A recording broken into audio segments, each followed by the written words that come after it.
Masha and the Bear, the Lost Kite. One sunny morning, Masha was playing outside with her bright red kite.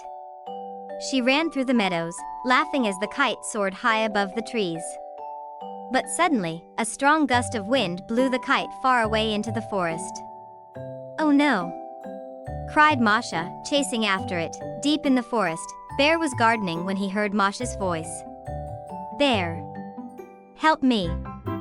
she shouted. Bear sighed and followed the noise. He found Masha tangled in bushes, her hair full of leaves.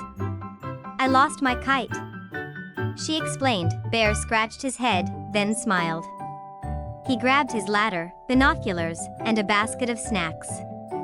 "Let's go on a kite hunt," he said.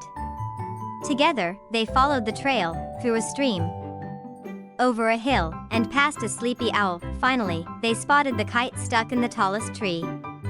Masha climbed Bear's shoulders, reaching out bravely. With one big stretch, she grabbed it. "Got it!" she cheered.